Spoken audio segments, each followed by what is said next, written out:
ஒரு நாளைக்கு அம்மாவுக்கு கொஞ்சம் மருந்தெல்லாம் வாங்க வேண்டியிருந்தது.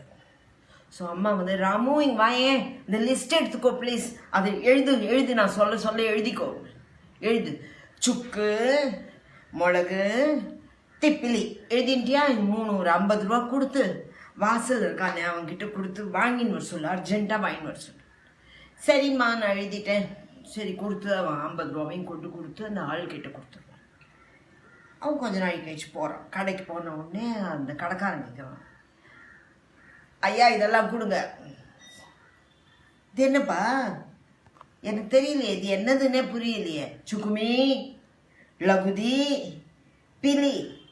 புளின்னா தெரியும், பிலின்னா என்னப்பா எனக்கு ஒன்றும் தெரியல, இது எனக்கு என்னன்னு தெரியல, நீ வீட்டில் போய் கேட்டுணுமா அப்படின்னு சொல்லுவான். ஸோ வீட்டுக்கு வருவான். அவன் வாங்கின்னு வந்துட்டியா அதுக்குள்ள, வெரி குட் அப்படிங்கிறாவ அம்மா. இல்லைம்மா இது என்ன எழுதியிருக்கேன்னு கடைக்காரனுக்கு புரியவே இல்லை. புரியலையா, கொண்டா அப்படின்னு சொல்லிட்டு பார்த்தா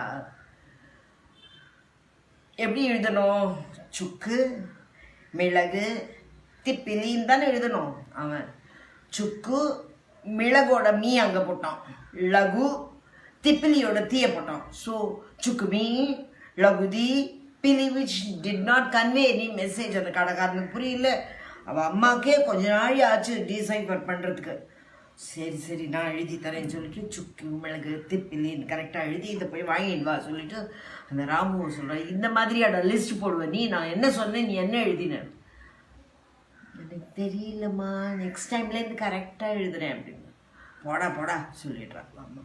ஸோ நம்ம எழுதுறச்சே எப்போவுமே நம்ம புரிஞ்சுக்கணும், பொறுத்தியாக பார்த்து அதை புரிஞ்சுக்கும்படியா இடம் விட்டு அழகாக ஒரு வார்த்தைக்கும் நடுவில் கேப் விட்டு அழகாக எழுதணும்.